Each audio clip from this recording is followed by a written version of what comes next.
You'll sometimes hear people say that A students end up working for C students, or that C students are more likely to be successful than A students.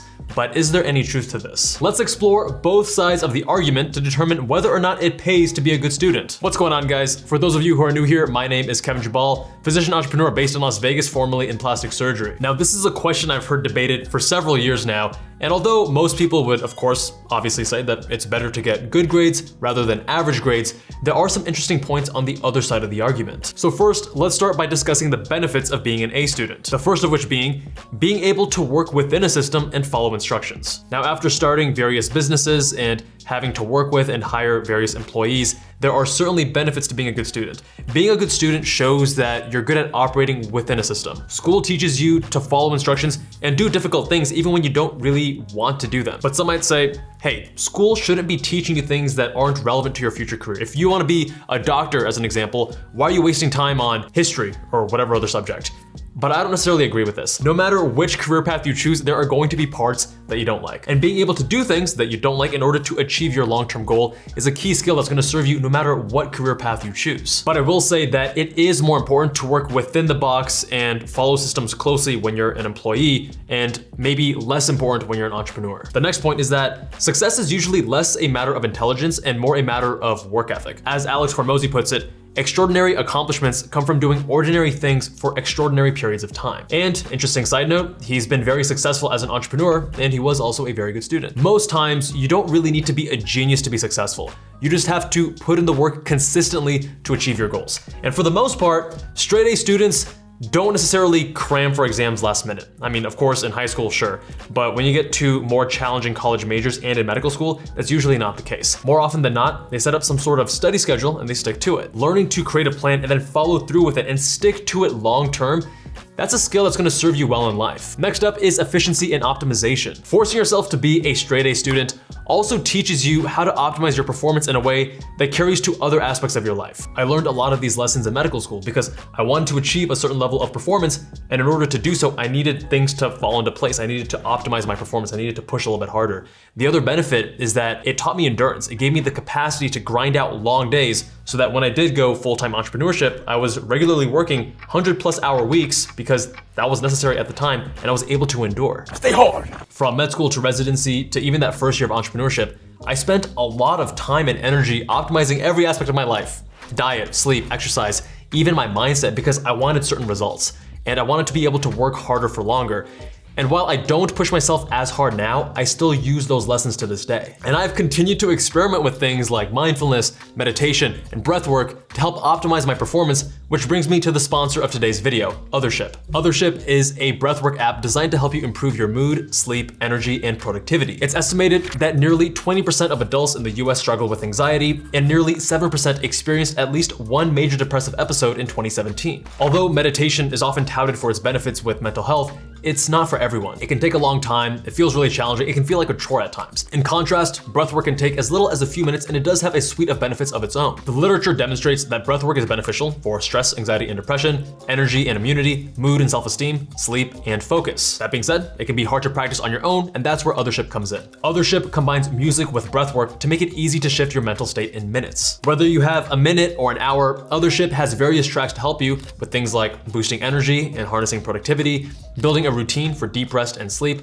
or creating a space to process challenging emotions. If you want to try Othership yourself, use the link down in the description for a free 2-week trial. Thank you again to Othership for sponsoring this video. All right, now the benefits of being a C student. To start, grades can distort our perception of reality. You can get straight A's in school, but you can't quite get straight A's in life. In life, you tend to get A's by first getting a lot of F's. Straight A students often have the mindset that anything less than a perfect 4.0 GPA is at some level a failure. But if you look at someone like Stephen King, who was one of the most successful authors in history, he got a dozen of real-life F's in the form of rejections before he got his first real-life A. School generally teaches us that if you put in a certain amount of effort, then you're gonna have a predictable outcome that's usually successful, usually good.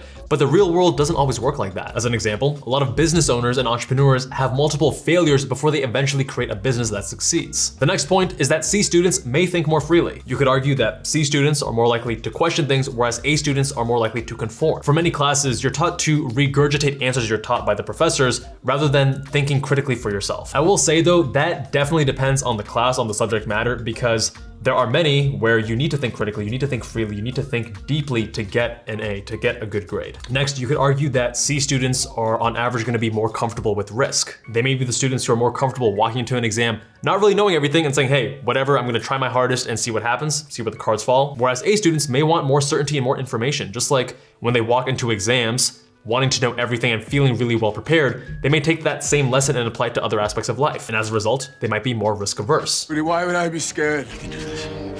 I can do this.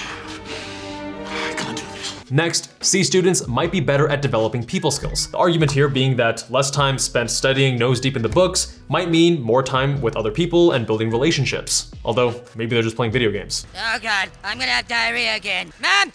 Bathroom! But I will say, I think a lot of us do underestimate the importance of people skills. As an example, I met this really impressive plastic surgeon at the racetrack recently, driving this Porsche 911 GT3, the 992 generation, the most recent one.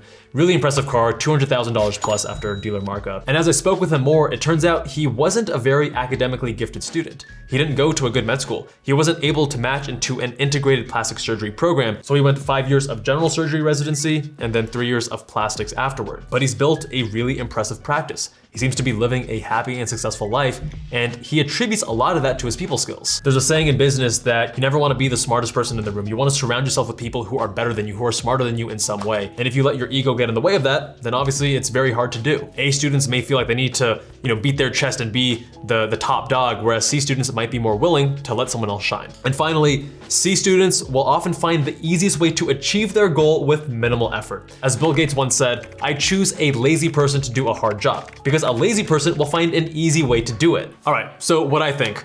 There are definitely good arguments of both sides, but it's kind of silly to even generalize because I feel like there's so much variation amongst A students, amongst C students that I don't know if there's even gonna be a trend if you were to look at data. Just because you're a C student, it doesn't mean that you know how to deal with failure. And just because you're an A student, it doesn't mean that you can't think outside of the box. There are a ton of C students who never take risks and who don't become traditionally successful. In fact, I would say, at least in the medical field where you do have to follow a straightforward path, I know way more straight A students, really gifted students who were incredibly successful. They got full tuition scholarships to med school, or they matched into the hyper-competitive residency programs. But these students, they weren't just following instructions, they were going the extra mile, they were experimenting, trying to game the system and find new ways to optimize their results, to push the envelope. In my own experience, experimenting taught me the importance of thinking for myself and not just listening to what others were doing and trying to copy them. If you want to do things better and improve, then you have to do things differently, just by definition. That's the mindset that I and my teams take with our businesses. Like with MEM, we grew really fast. We've had really impressive results with our students because we do things differently. With Med School Insiders, when we started that YouTube channel, no one was doing that kind of thing. We grew from zero, no audience, no newsletter, no website, no nothing.